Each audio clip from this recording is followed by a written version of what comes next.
All right, today we are playing about our fourth or fifth game of Lasalle, maybe fifth or sixth. Lasalle is a single book rules put out by Sam Mustafa, who's a historian and games writer, and writes rules for historic war games. This is a beer and pretzels game. It uses counters to keep track of wounds, and we'll go over the rules kind of as we're going through. This is our first battle report of Lasalle, I think.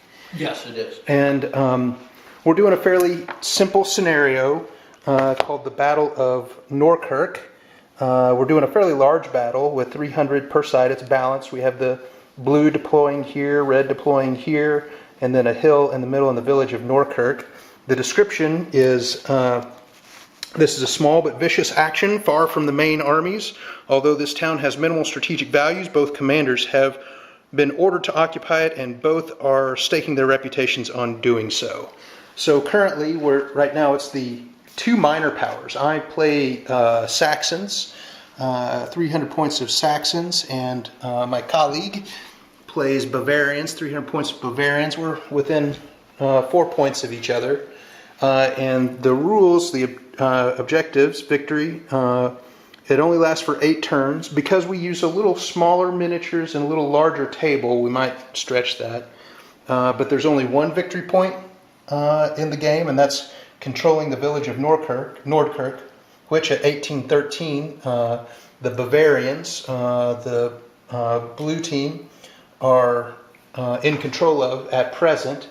And the Saxons in 1813, I believe, were French allied, and so the French are going to try to take this German village, Nordkirk.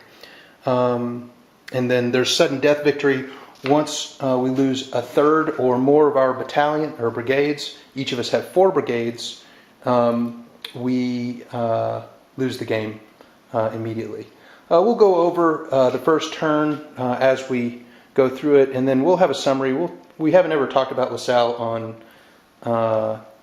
the stream or video or whatever, and so maybe we'll go over that. I've deployed in line heavy cavalry and a brigade of infantry with guns, with a battery of guns. Similarly, he's deployed cavalry and a brigade of infantry. And then we have random entry later in the game. All right, so we'll go on to the skirmish phase. Okay, the way that the game is played, you get movement points, basically, to perform actions with your brigades, and this is called momentum. And on your headquarters sheet, that is kept track of on this little chart. The way your momentum is calculated, you get 1 momentum point per brigade on the table, 2 momentum for your baggage, 1 per aide-de-camp on the table, which is in the advanced game. Your general, if he comes off the table, you get D3, is that right? D3 yes. Momentum for that, and then +1 for each advantage in the skirmish phase. And so right now I have 2 brigades on the table, plus my baggage here, this little tent, and as does Jason. So that would put us at 1, 2 per brigade, and then 2 for the baggage. That's 4. My general is going to be off the table. I rolled a 3, which gave me 2 more, so I have 6 momentum. Similarly, Jason did that same thing and rolled and kept his general off the table, rolled a 4, so he is also at 6 momentum. The next phase of the game, so that's the momentum phase. The next phase of the game is the skirmish phase. Now on these cards, each card will have a skirmish value, well, only the infantry. So this guy's skirmish value is 2, 2, 3, 0 because it's artillery, 2, 1. And these are guards have a skirmish value of 1, and then the lights have a skirmish value of 3.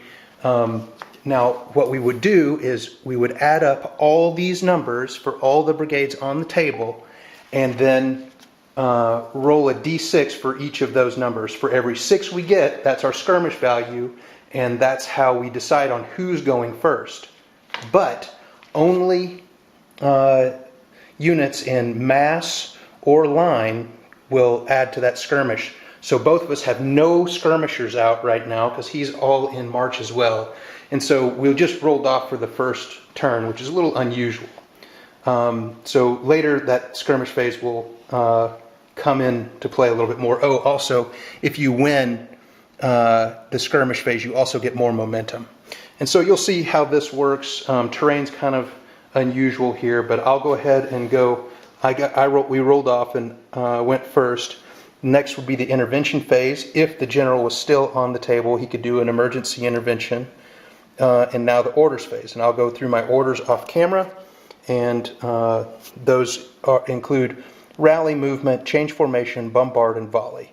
Some are force orders, some are global orders that are gone over in the rules, and I may touch on that later. Okay, this is the end of Saxon turn 1. What we did, we were all in march formation, and we all basically marched. Now the way this works in Lasalle is your foot guys, if they're in march, they move 10 base widths, and this is miniature agnostic, and so we have these little base, each of these is 2 inches that we've inch and a half that we've decided on is going to be our base width for our purposes. And so I got to move 10 base widths up, and that is a force order. So the foot brigade is a force order right there. The foot brigade moved up 10 base widths, and that cost 1 momentum from 6 to 5. Then similarly with the cavalry brigade that were in march, they could move 12. They moved just below or just beyond the town, or just before the town, along with their foot battery, and that cost 1 momentum. So then I went from 6 to 5 to 4. Then change formation is actually a global order, and so you can order the entire group to change formation, which I did. This group, these 2 guys went from march to mass, to line, unlimbered, line, mass, unlimbered, and then went to mass formation. And that cost me a single momentum, so now I'm at 3 momentum remaining. Now the way terrain works, which we don't really have on this board, but if you were moving into terrain or moving out of terrain, that causes a complication. And if you incur a complication within 4 base widths of an opponent, they can take the initiative from you and start expending their momentum. But when we're just kind of starting to meet, you can't do that. But the way that would work is if you incur a complication, instead of normally costing 1 momentum, it costs 2 momentum. And so now we're going to do Jason's or the Bavarian's turn. I have not yet occupied Nordkirk, so it still has the Austrian flag, and we've decided that I can't see over this ridge crest until he starts to climb up the hill with my cannon. So this is going to be bloody, and there's going to be some close action, I think. All right, so Jason's turn. Jason has moved up. He's expended 2 momentum, right? So you are at 6 to 4, and he has just basically done a move. Really great denied flank. Should have seen that coming, but he's superior to me. But now he is within 4 base widths of this cannon right here, and that incurs a loss of turn, and I can now start to expend my momentum and potentially do one of my actions, one of my orders that I have not yet done. Now what I'm going to do is I'm going to choose volley because he is within, he's not within 4 base widths, so I have to choose bombard, and I'm going to bombard his limbered cannon from my cannon. And this is horse artillery versus his foot battery. Yeah. Oh, and I can shoot with both, can't I? You can, yeah. Yeah, so bombard is global order. And so these guys, the way Bombardment works is we'll look at the horse battery. So I have 2 guns, and they roll 3 dice. I don't know if you can see that. Let me see if I can focus that a little better. Sorry if you can't see that, I apologize. Anyway, so it's 3 dice hitting on a 4 or higher per gun. So that's 6 dice. And this is for the first into his limbered artillery. And so I need a 4 or higher. And so that's 4 hits. And I hit on a 4. And so now he has potentially 4 hits from that gun. And then I'll do the next set, which rolls 3 dice each and would hit on a 4-up. Oof, it's getting hammered here. Quit rolling my dice. 5 more. So right now he has 9 potential hits on this unit. And now what we do is to roll to disrupt. So he has 9 potential hits, and now we will roll all 9 of those. 2, 4, 6, 8, 9. So 9 of those, and if you can see, you have a disruption value of 6 or higher to inflict a wound. And so I have 9 dice. All I need to do is 2 points on that, and that's cannon is destroyed. And fuck, nothing. So now all those hits are removed, and he doesn't have to check off anything on his hit points. And I have expended another momentum with my bombardment, so now I have 2 momentum remaining. And he can only interrupt me if I'm near the enemy. So in fact, he could have interrupted, since I went with this one first, he could have interrupted and done something, but he didn't. It's too late.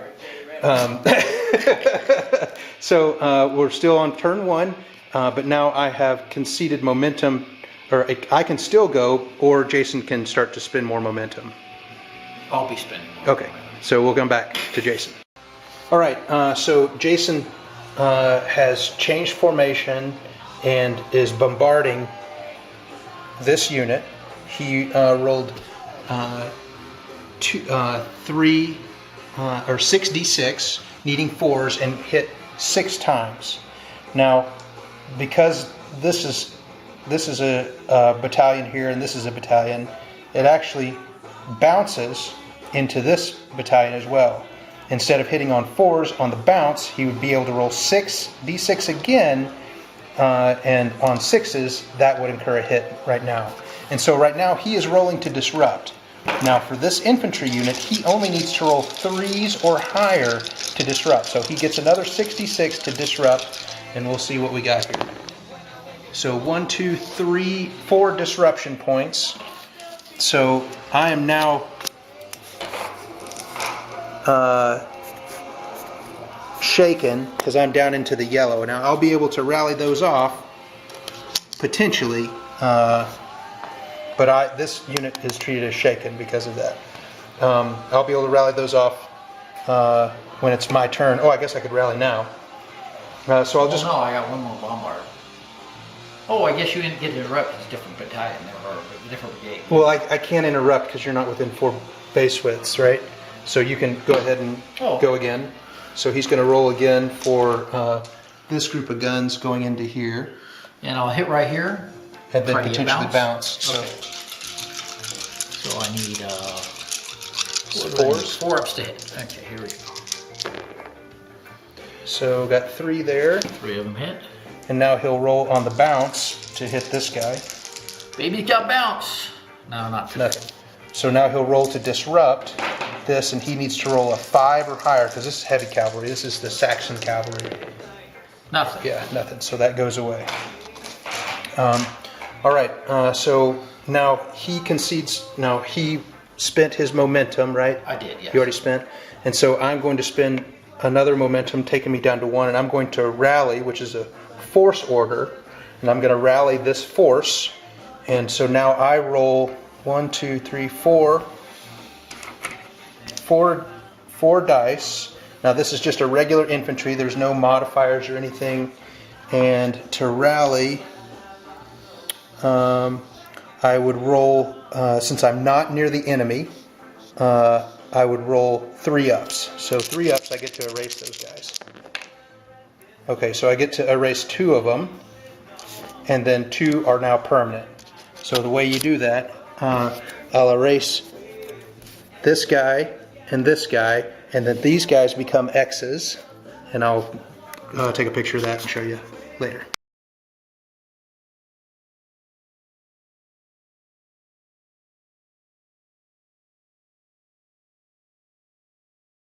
So we're already into turn 2, and we've done the momentum phase. I have kept my general off and rolled, it gave me 2 extra momentum, so I'm at 6.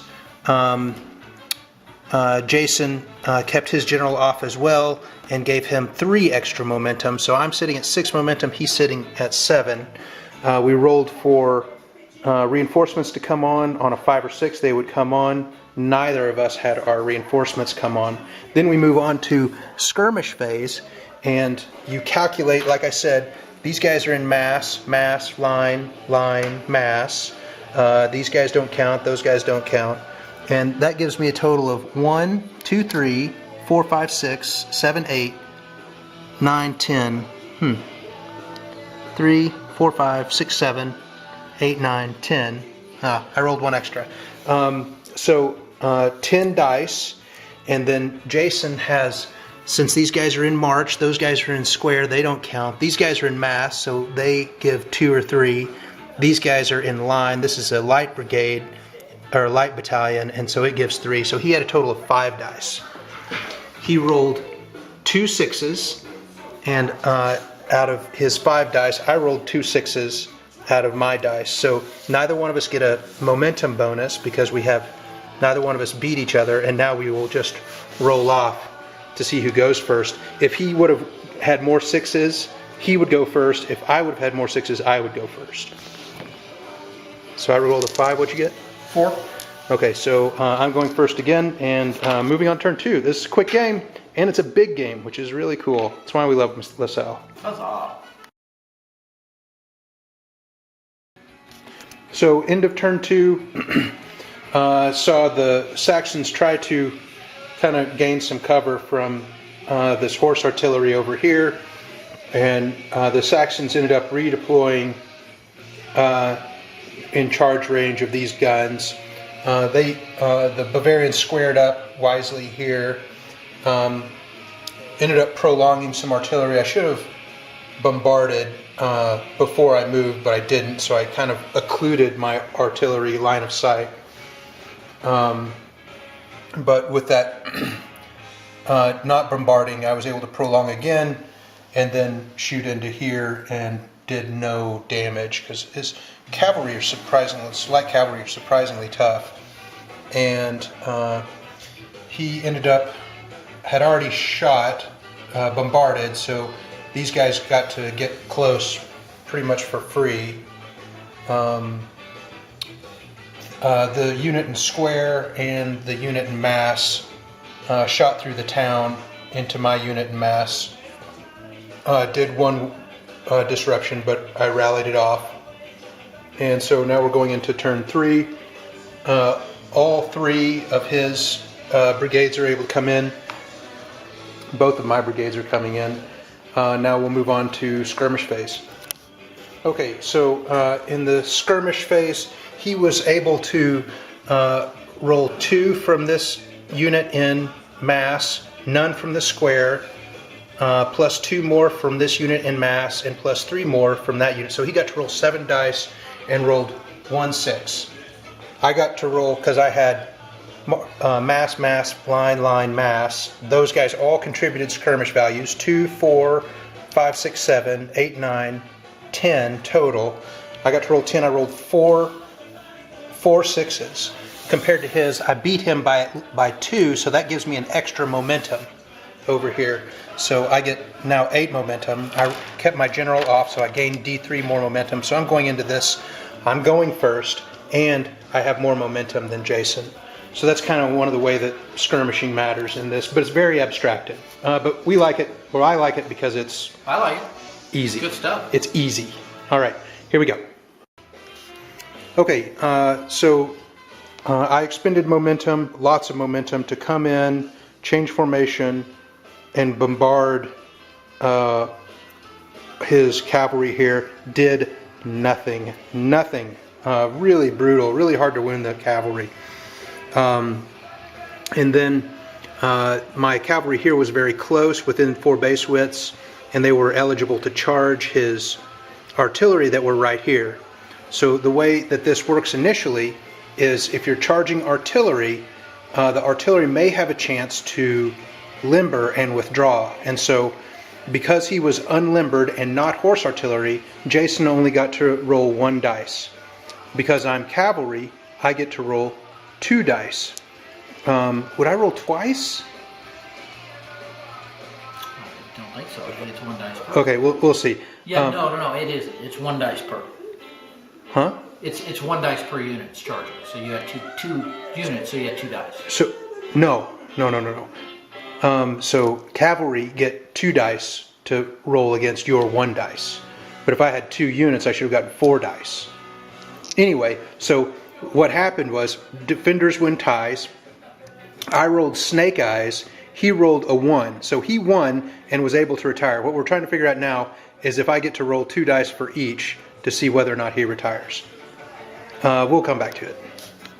Okay, I think this bears talking about because melee, in my opinion, is always the hardest part of any war game. So I charged in, and I got to roll 2d6 for each one of those. He got to roll 1d6 for his guy. If he beat or tied all 4 of my d6, he would have been eligible for retirement and could have gone to the reinforcements area without suffering any losses.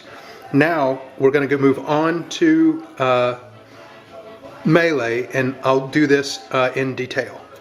Okay, so the way melee works, you take your total strength, and my heavy cavalry is both strength 7, so 7 and 7. His strength is 2, unfortunately, and then that is your combat rating, basically.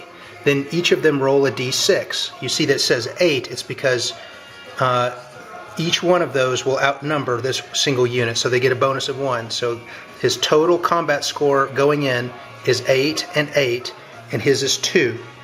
He rolled a 4, so that brings him to 6, and I rolled a 4 here, that brings me to 12, and 1 here, which brings me to 9.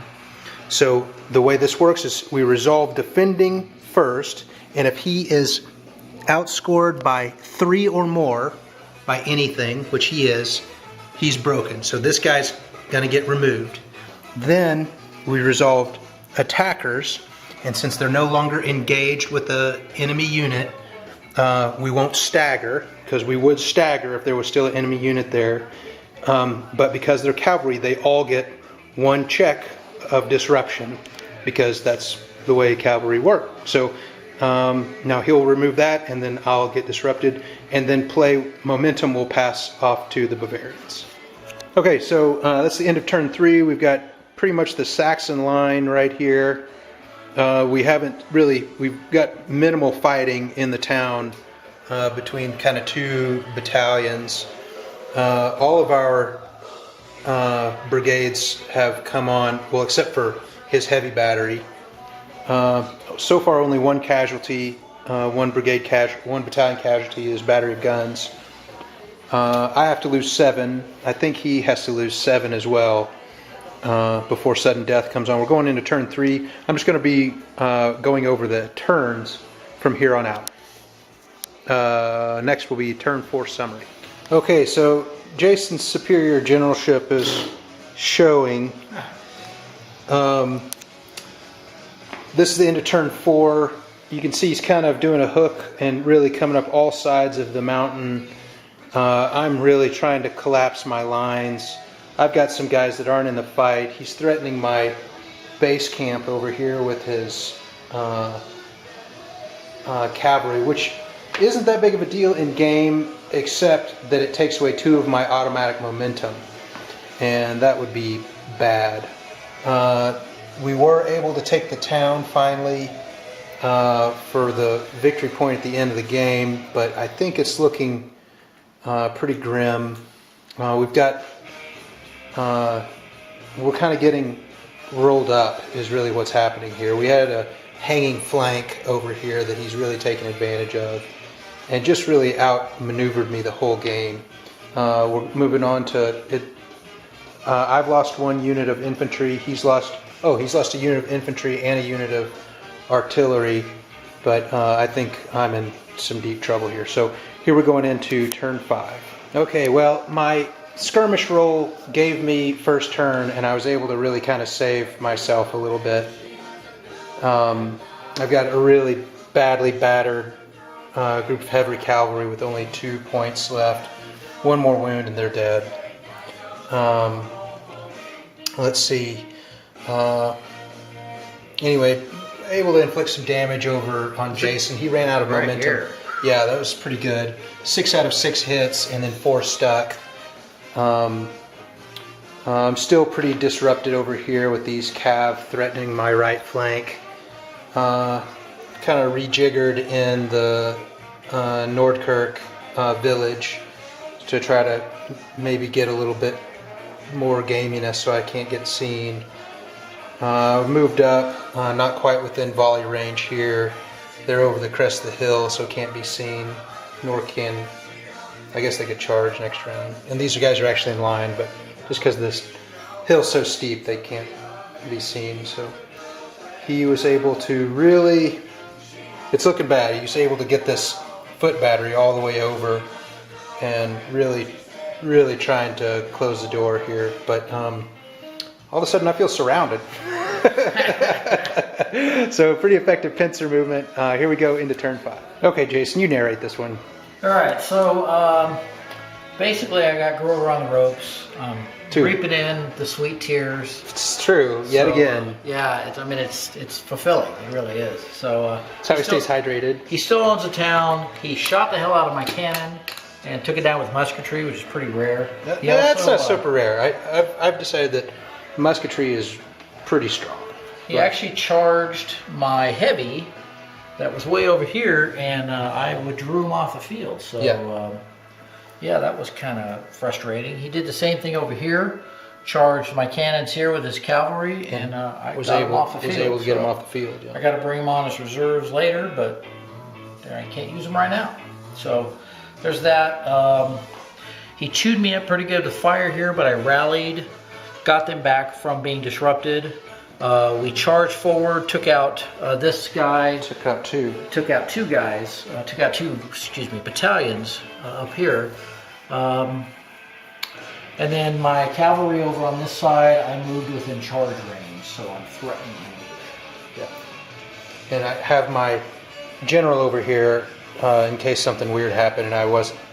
So my general, unfortunately, is probably going to have to stay out again so I can do emergency formation change if he steals the initiative from me in the momentum phase, which he probably will because I'm running out of troops here. All right, so we are on to, this is the start of turn 6. We only have 3 more turns, and then we'll decide. Or yeah, it's pretty good. It looks like I'm winning, like in points, kind of, but I think tactically the day is Jason's. So. Well, you got some fresh fish coming up. So. Yeah, we'll see about that. Okay, here we go. Okay, Jason, tell us what happened in turn 6. Oh man, it's getting hot. So you continue to push across the board. I continue to push across the board. The major one for this turn was this big cavalry battle. I broke through and chased down your cannon, and you had to pull the cannon off. Yeah, the cannon were able to escape. And then you use your general to turn these guys into squares, but I like to ignore squares, so. And then you guys came over here with this other. Yeah, and then these guys came around, kind of threatening this edge. I brought my cannons from off the board, brought them up here, and unlimbered. And shot a lot. Yeah. I tried to rally. I was able to rally some stuff off. My first brigade is basically decimated, more than decimated. I've got, this hanging cavalry here next to the pretty powerful infantry. I've got this infantry hanging out next to some light cav. So it's looking kind of grim. We're going into turn 7. We've already done the momentum phase. I elected to keep my general off. Only gained 1 momentum from 6 to 7. Jason elected to keep his off. Gained 2 from 6 to 8. Then he rolled 23 skirmish dice. Yeah. 23 skirmish dice. I rolled 18. We tied skirmish, so we don't get any bonus momentum from that. And I was, and since we tied, then we won, and then I won the roll off. So I'm going first. Yep. Turn 7. Here we go.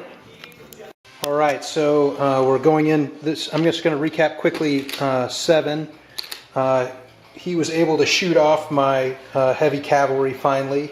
It is now 2, 4, 5 battalions down to 5 battalions. I still have control of the town, but I am whittled.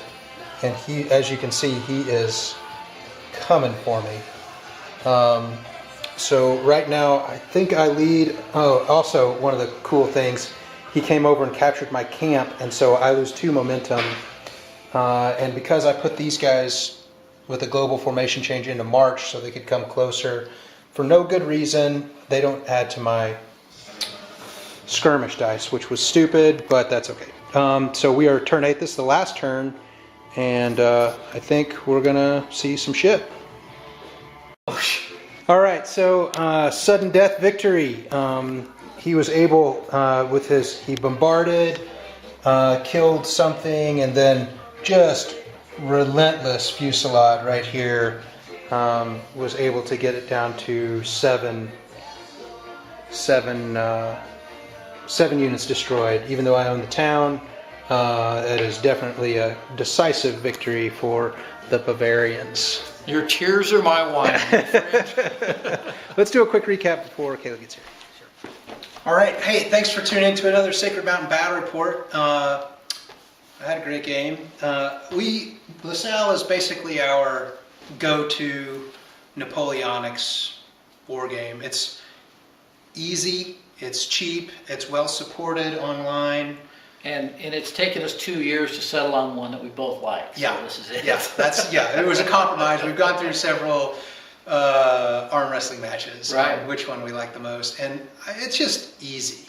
Now, when you're looking at it, I'm not going to film it on this point and shoot again. I'm going to film it with my cell phone because I know that the focus is a problem, and because it's 2-dimensional for you guys, the little white placards next to the units are probably pretty distracting. Now there's a way to play that where you have a roster and you just name them. So Jason, I wouldn't know how badly Jason's troops are hurt, and Jason wouldn't know how badly my troops are hurt. And it's more realistic, and it's certainly more tense doing it that way, but it is kind of like paperwork, and it does take away from the smooth flow of the game. So you go back and forth. Yeah, that's one thing that I think Jason and I both like is the flow of it. It's like bolt action. It's a very elegant way to play a game, and it's quick. I mean, that was considered a large game, and we got it done in a day. Just an afternoon. Nice afternoon. It's a great way to burn an afternoon, to be honest with you. It's a nice day off thing to do. So I made a few mistakes. I could have potentially not lost the game in sudden death had I won the skirmish phase, but I changed my troops in turn 7 to march, and then they didn't contribute to skirmish, which was a big mistake. I could have just put them in mass, and then they would have contributed 6 extra dice or something.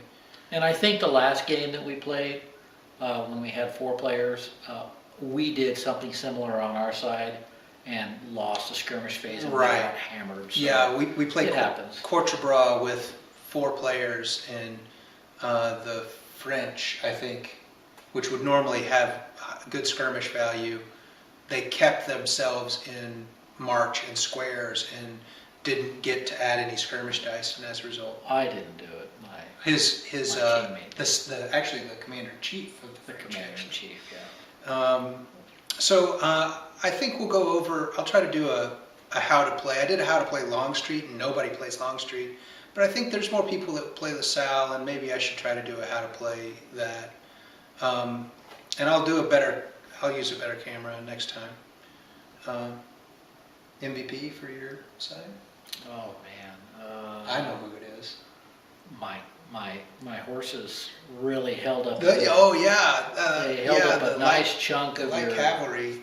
Yeah, I mean they just sat right out of range of his charging, and he set aside like a cannon and 3 infantry battalions just to sit there and kind of like wait for me. And then you put your commander there for 2 turns, so you weren't getting those extra momentum. Yeah. And then so when I finally came in, you had made a mistake that you moved them so that they had a big gap, and I just went right in through the cannon. And I took out his cannon, and I was behind him. But you would have taken out the cannon, but fortunately he was able to escape. Right. Well, I took him out because you forgot to bring him back on. I did bring him back on at the beginning of the turn 8. Right. But he didn't. He came on limbered. So. Yeah. And then I was able to, because I kept eyeballing your camp. I'm like, I gotta get that camp. I gotta get that camp. So. Yeah. So if it wouldn't have gone down to sudden death victory because I held the town of Nordkirk, I could have won, and that was my only hope, is just to retreat and try to kind of consolidate around Nordkirk through turn 8. And that was my big mistake, is I held the town for half the game, and then you just kept hammering me because I was too dumb to move so that you couldn't see me. That was my only option. Like I had to hammer. His veteran infantry are really tough. Like they only get wounded on a 4-up, and my normal infantry wound on a 3-up, and then only my grenadiers wound on a 4-up, and I only have 3 grenadier battalions. It's all that southern Germany beer and climbing hills. I thought Saxony was northern Germany. It is, yeah. In Saxony there. Oh, Bavarians, yeah. You're the lowlands. You're like. Gotcha.